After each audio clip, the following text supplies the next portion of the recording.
बिस्मिल्लाहिर्रहमानिर्रहीम। मोअज़्ज़िज़ अतिब्बा इकराम, अस्सलामु अलैकुम वरहमतुल्लाहि वबरकातुहू। जैसा कि आप अहबाब के इल्म में है कि एक सिलसिला हमारा हकीकत कानूनी मुफ़रद आज़ा आलमी के तहत एक क्लास में टेस्ट को समझने के हवाले से एक सिलसिला हमारा जारी है।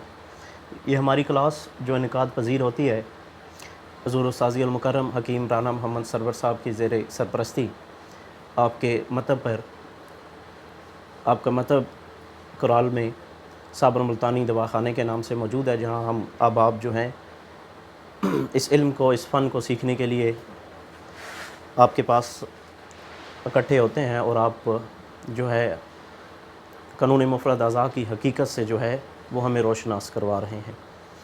उसी सिलसिले में उसी क्लास का एक हिस्सा है ये टेस्ट को समझने समझाने का सिलसिला जो हमने जारी रखा। उस सिलसिले में आज जो हमारा मौजू है वो मनी के अमराज से मुतल्लिक़ है। सीमन प्रॉब्लम्स जो हैं, जो बांझपन के हवाले से हमारे सामने आते हैं, मर्दाना बांझपन के हवाले से, उसे वो कौन कौन से अमराज होते हैं उन्हें हम समझने की कोशिश करेंगे। और ये किस टेस्ट में हमें मिलते हैं उसे हम सीमन एनालिसिस कहते हैं। वो टेस्ट भी हम आगे फर्दर डिस्कस करेंगे, उसकी नॉर्मल वैल्यूज़ भी, और जब वो एबनॉर्मल होती हैं तो उनमें क्या क्या एबनॉर्मलिटीज़ होती हैं और उन्हें फिर हमने उनकी क्या क्या वजूहात होती हैं और उन्हें फिर कैसे हमने ट्रीट करना है। सबसे पहले जो है वो हम देखते हैं कि कौन कौन से अमराज जो हैं हमें देखने में आते हैं मनी के अंदर, जिनको जो है पहले अमराज को समझ लेते हैं और फिर उसकी तशख़ीस के हवाले से कि उन्हें हमने कैसे डायग्नोस करना है, और फिर हम देखेंगे कि डायग्नोस के बाद उनकी क्या क्या काजेज़ हैं और फिर ट्रीटमेंट की तरफ जाएंगे। सबसे पहले जो हमारे पास प्रॉब्लम्स आते हैं उनको पहले एक दफ़ा वो हेडलाइन हम बना लेते हैं। सबसे पहला जो है नॉर्मोज़ोस्पर्मिया,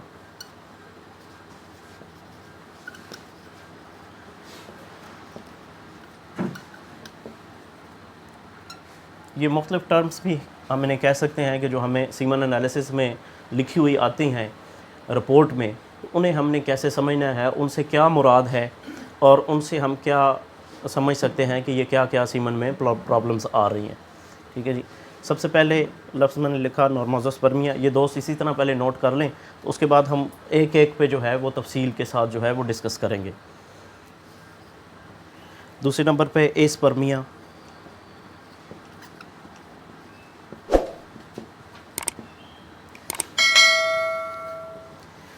तीसरे नंबर पे हमारे पास है जी हाइपोस्पर्मिया,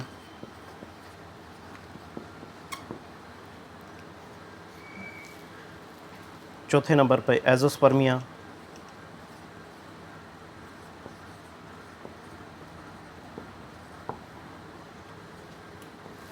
पाँचवें नंबर पे ओलिगोस्पर्मिया।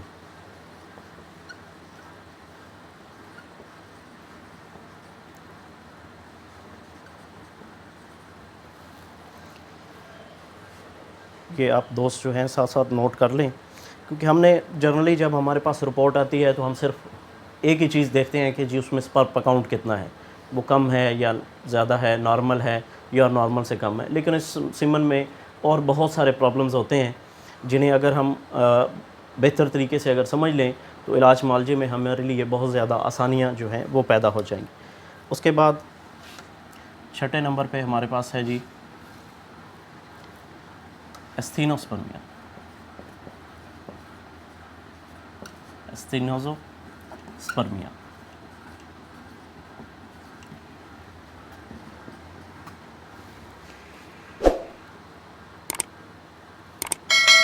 सातवें नंबर पे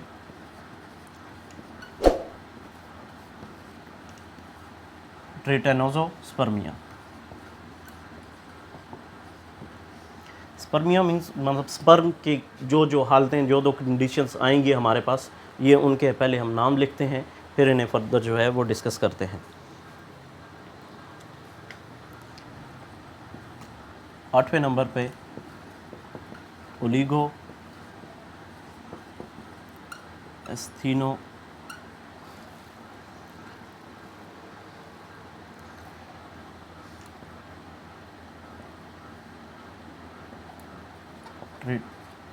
ट्रिटेज़ोस्पर्मिया।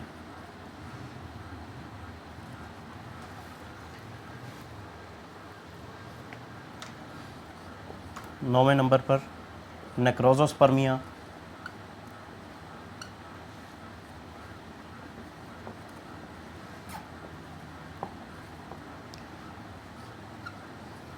और 10वें नंबर के पे ल्यूकोसाइटोस्पर्मिया।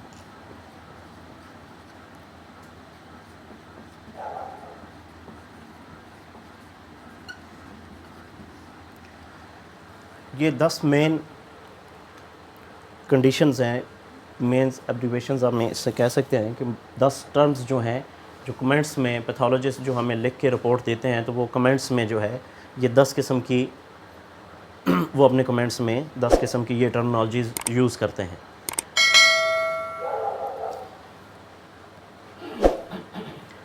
दोस्त नोट फरमा चुके हो तो आगे चलें जी। जज़ाकल्लाह।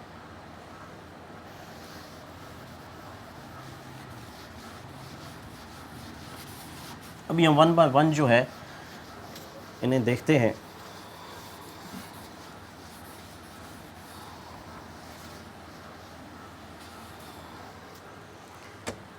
सबसे पहले हमारे पास जो टर्म है वो नॉर्मोजोस्पर्मिया है। नॉर्मोजोस्पर्मिया से मुराद हम लेते हैं कि एक नॉर्मल सीमन के तमाम पैरामीटर्स जो हैं वो अगर विद इन नॉर्मल लिमिट्स हैं तो हम उसे नॉर्मोजोस्पर्मिया कहते हैं। ये नॉर्मल से है, यानी एक नॉर्मल स्पर्म काउंट के साथ, नॉर्मल स्पर्म वॉल्यूम के साथ और तमाम नॉर्मल एक मॉर्फोलॉजी के साथ एक पेशेंट हमारे पास एक रिपोर्ट आती है जिसमें तमाम पैरामीटर्स ही जो उसके हैं वो अगर करेक्ट हैं, अपनी नॉर्मल लिमिट्स में हैं, तो हम उसे नॉर्मोजोस्पर्मिया कहते हैं। उसमें क्या क्या है? उसमें सबसे पहले तो जो वॉल्यूम है सीमन का,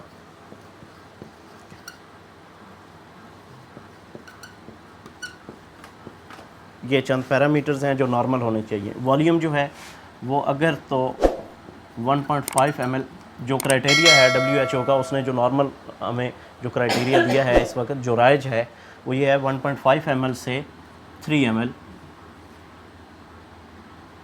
पर एजैकुलेशन। ठीक है जी।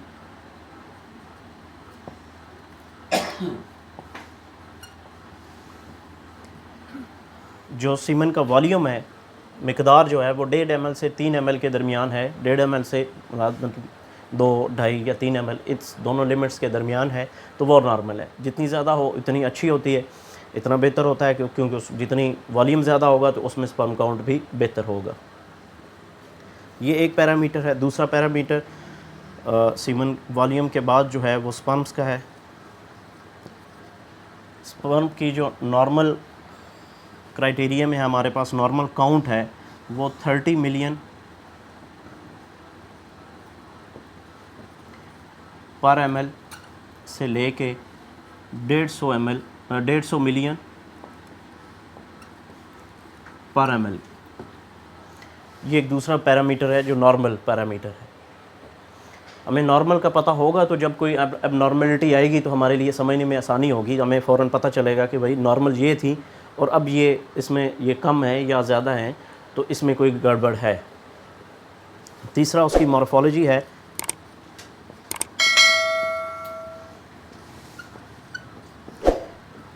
मॉर्फोलॉजी से मुराद साख्त, यानी उसकी जो शेप है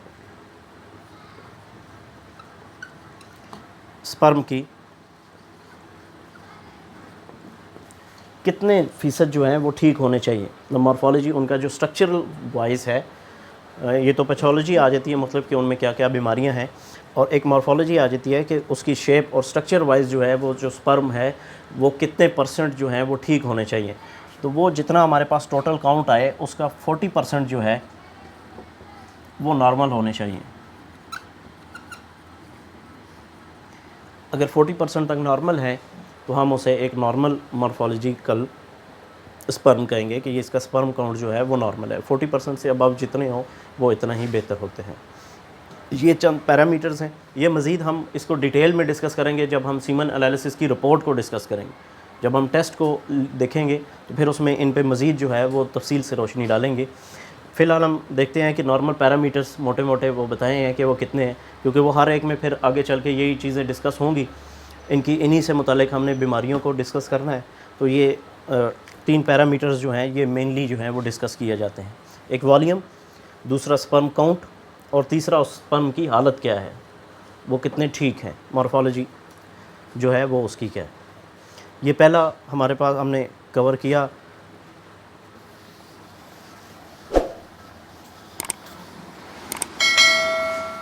इसके बाद हम अपनी दूसरी टर्म की तरफ बढ़ते हैं।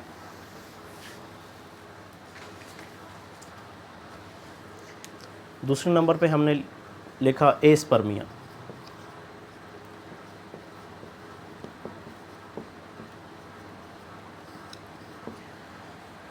कुछ तो हमें नामों से ही जो है, नाम भी इसी वजह से उससे सिमिलर रखे जाते हैं ताकि उन्हें समझने में आसानी हो। एस्पर्मिया मतलब स्पर्म जो है एब्सेंट होते हैं। ए से मुराद हम ले सकते हैं कि एब्सेंट है, उसमें है ही नहीं कुछ। एस्पर्मिया में कुछ भी नहीं होता। कुछ भी नहीं होता से मुराद जब हर चीज़ ही एब्सेंट होगी तो एब्सेंट सबसे पहले तो सीमन होगी, यानी जब मनी ये नहीं होगी तो उसमें तो फिर आगे मज़ीद हमें जो चीज़ें हैं वो कुछ भी नहीं मिलेगा। यानी सबसे पहले हम इस एस्पर्मिया उस कंडीशन को कहेंगे, ये वो कंडीशन होगी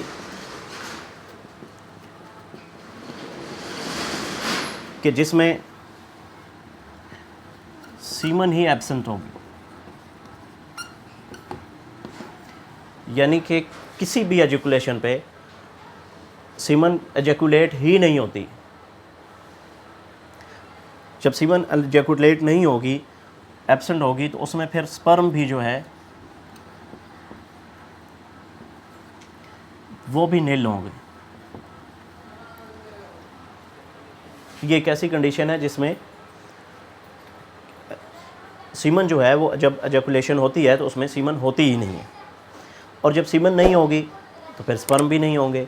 स्पर्म नहीं होंगे फिर उनकी मॉर्फोलॉजी और उनकी बाकी सारी कंडीशंस अगली जो हैं उन पे तो जाने की फिर हमें ज़रूरत ही नहीं पड़ती, क्योंकि इस कंडीशन में होती ही नहीं। अब इसकी जो मेन काजेज़ हैं उनमें आजकल जो सबसे बड़ी एक काज है वो हाई एंटीबायोटिक्स का यूज़ है। मतलब जितनी भी ड्रग्स जो हैं, एक्सेसिव यूज़ ऑफ ड्रग्स हम कह सकते हैं,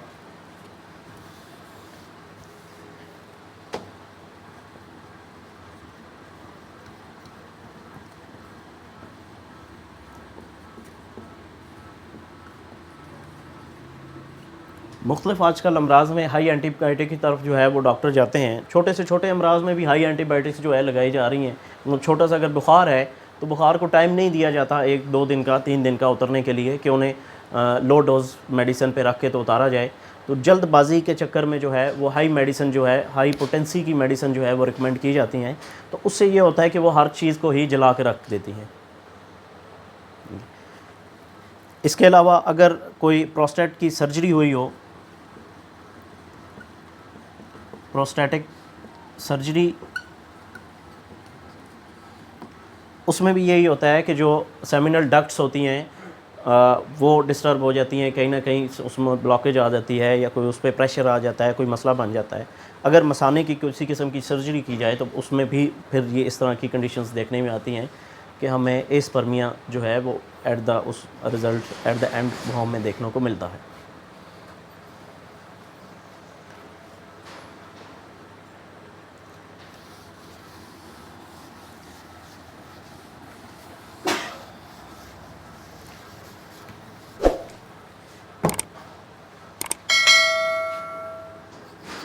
तीसरे नंबर पे हमने एक टर्म पढ़ी हाइपोस्पर्मिया।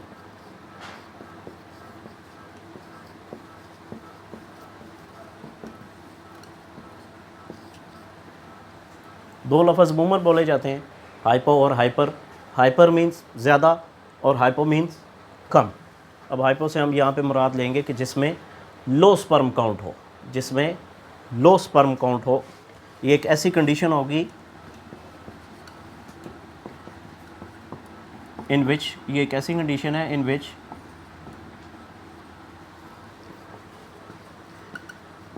There is low sperm count.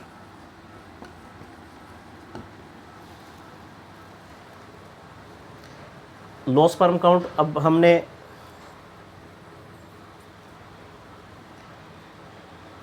Low sperm count जो है वो उसके लिए उससे पहले हम देख लेते हैं कि इसमें हाइपोस्पर्मिया में लो स्पर्म काउंट होगा, और दूसरा ये है कि उसमें पर एजैकुलेशन जो है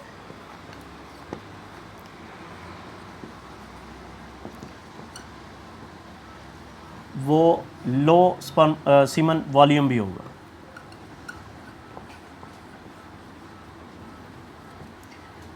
जो सीमन वॉल्यूम है वो भी लो होगा, जो नॉर्मल रेंज है। नॉर्मल हमने देखा कि 1.5 ml से 3 ml था एक नॉर्मल। जब वो 1.5 ml से लेस होगा वॉल्यूम जो है, तो हम इसको कहेंगे कि ये हाइपोस्पर्मिया है।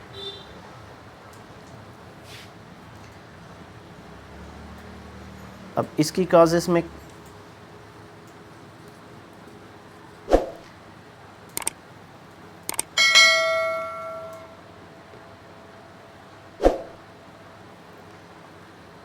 नंबर 1 काज हम देखते हैं रेट्रोग्रेड एजैकुलेशन।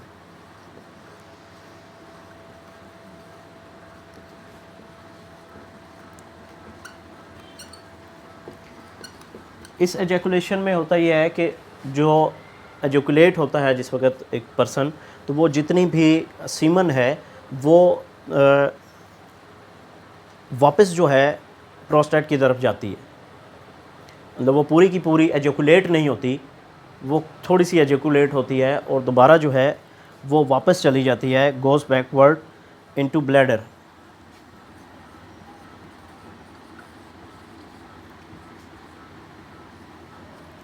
सबसे बड़ी एक तो ये वॉल्यूम कम की एक वजह ये भी है कि एक ऐसी कंडीशन होती है कि जिसमें एजैकुलेट होने पे पूरी की पूरी जो सीमन है वो एजैकुलेट नहीं होती, बल्कि वो कुछ जो है हिस्सा उसका एजैकुलेट होता है और कुछ हिस्सा जो है वो ब्लैडर की तरफ वापस चला जाता है।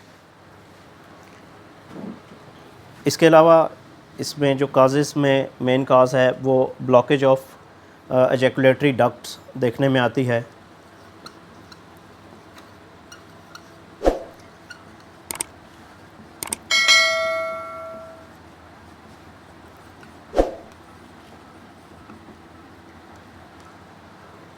जो नाली है जिसमें कि सीमन ने ट्रैवल करना होता है, उसमें किसी किस्म की अगर ब्लॉकेज हो तो उस वजह से भी एजैकुलेशन पे वो सीमन जो है वो एजैकुलेट नहीं हो पाती।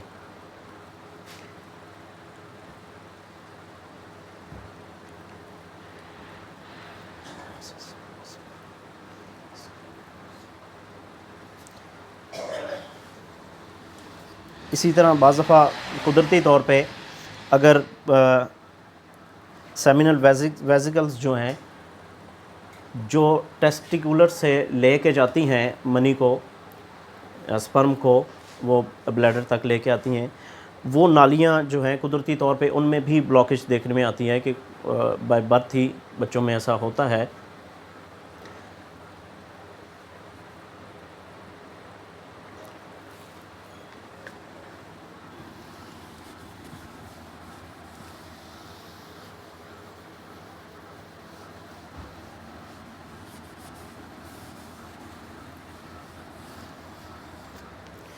ये चंद मेन काजेज़ इसकी थी हाइपोस्पर्मिया की।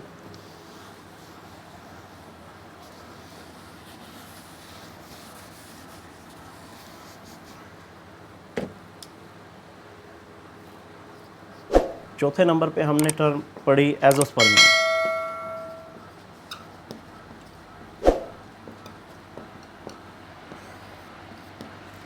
मर्दाना बांझपन में ये सबसे ज़्यादा जो प्रॉब्लम है वो आती है, जिसे हम कह सकते हैं कि ये सबसे बड़ी वजह है मर्दाना बांझपन की।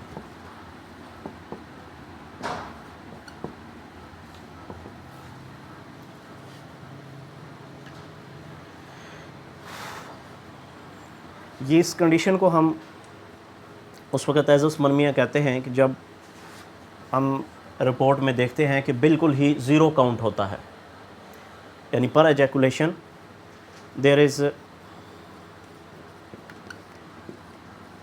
Zero sperm count on each ejaculation. In other words हम कह सकते हैं zero sperm count.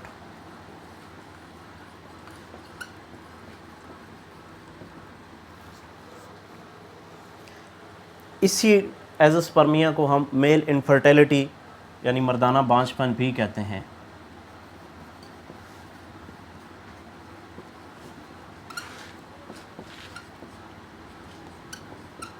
Male infertility,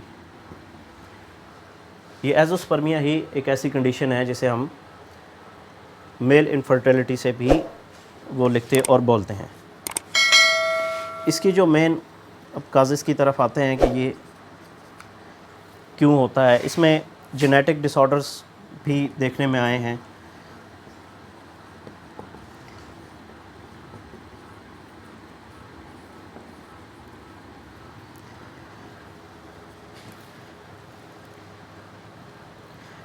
इसी तरह ऑब्स्ट्रक्शन सेमिनल ट्रैक जो है जिसमें कि सीमन ने सारा ट्रैवल करना है,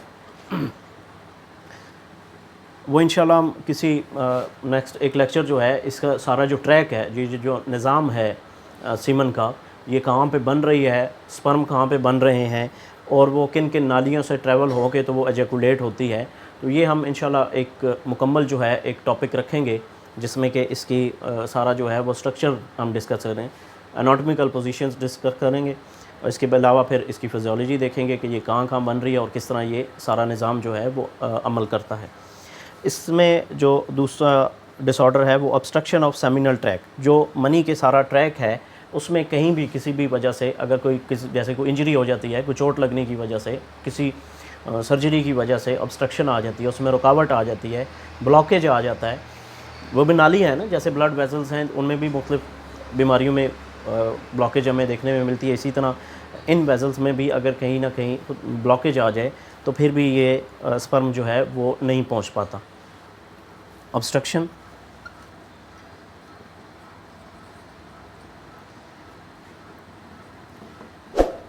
इन सेमिनल ट्रैक्ट,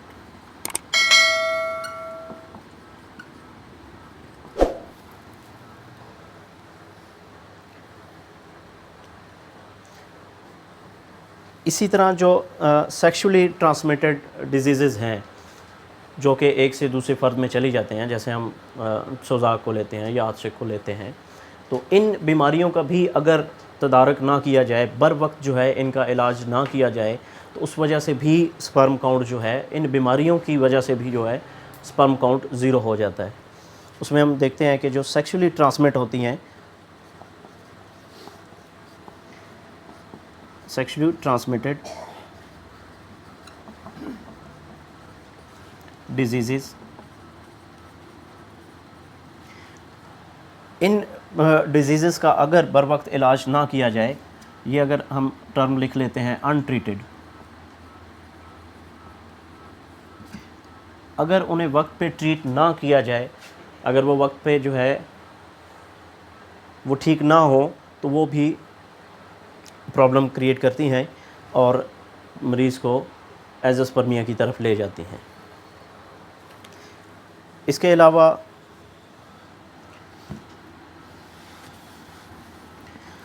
बाज़ पेशेंट्स में हार्मोनल इम्बैलेंस होता है,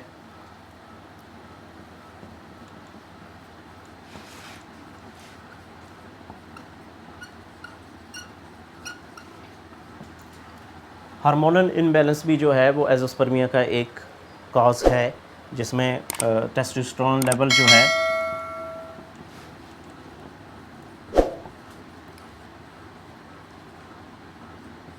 वो डिस्टर्ब होता है, जिसकी वजह से पेशेंट एज़ोस्पर्मिया की तरफ जो है वो चला जाता है।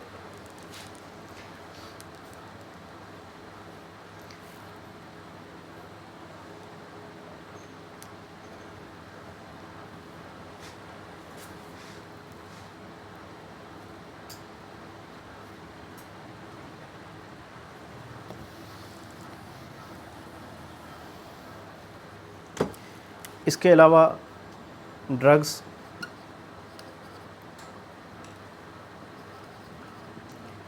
इसमें स्पेशली अगर नारकोटिक्स वगैरह लेता रहा है पेशेंट,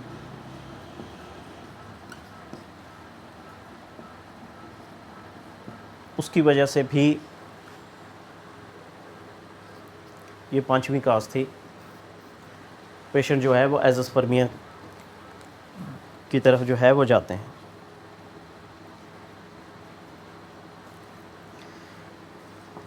एक बहुत बड़ी काज जो आजकल देखने में आ रही है वेरिकोसिल की, ये एक एनाटॉमिकल डिसऑर्डर होता है वेरिकोसिल का, जिसमें कि जो ट्यूब्स होती हैं वो गुच्छों की शक्ल में और उनमें स्वेलिंग हो जाती है। टेस्टिस में जो पाई जाती हैं, जहाँ पे स्पर्म ने बनना होता है, वहाँ पे जो वेजल्स हैं वो गुच्छों की शक्ल इख्तियार कर जाती हैं, उलझ जाती हैं आपस में, और उनमें जो है वो स्वेलिंग, सोजिश पैदा हो जाती है, जिसे वेरिकोसिल कहते हैं। वेरिकोसिल भी जो है वो एज़ोस्पर्मिया की एक बड़ी काज है।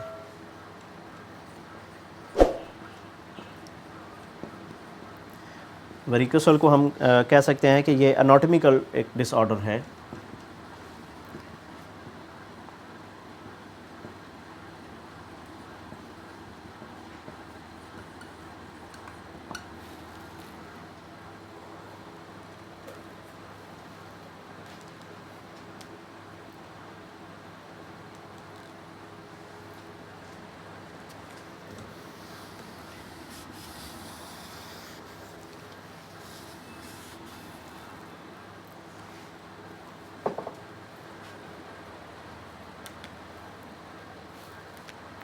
यहाँ तक दोस्तों ने देख लिया। मेरा ख़्याल है कि इस नशिस्त में हम इसको यहीं तक रखते हैं, और इंशाल्लाह अगली नशिस्त में जो है वो बाकी अमराज जो हैं उनको भी हम डिस्कस करेंगे, और मज़ीद जो हैं फिर ये कंप्लीट करने के बाद हम सीमन एनालिसिस जो टेस्ट है, इनको डायग्नोस करने के लिए जो टेस्ट होता है वो सीमन एनालिसिस है।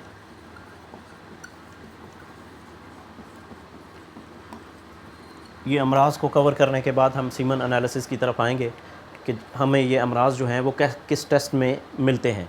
तो वो टेस्ट फिर हमारे लिए बहुत आसान हो जाएगा। जब भी पेशेंट हमारे पास लाएगा तो हम जो भी उस पर कमेंट्स होंगे, जो भी पैथोलॉजिस्ट ने कमेंट्स दिए हुए हैं, तो फिर हमारे लिए ऊपर रिपोर्ट को जो है वो समझना बहुत आसान होगा, और उसके बाद जो है उसका इलाज मालजा जो है वो उसमें हमारे लिए आसानियाँ पैदा हो जाएंगी। लास्ट में एक छोटी सी रिक्वेस्ट तमाम दोस्तों से कि जिन्होंने अभी तक जो है वो मेरा यूट्यूब चैनल जो है वो सब्सक्राइब नहीं किया, तो काइंडली वो सब्सक्राइब कर लें, ताकि मज़ीद जो है इस तरह की अच्छी वीडियोस जो हैं वो आप तक पहुंचती रहें, बर वक्त पहुंचती रहें, तो आप जो है उससे ज़्यादा से ज़्यादा जो है इस्तिफ़ादा हासिल कर। अस्सलामु अलैकुम वरहमतुल्लाहि वबरकातुहू।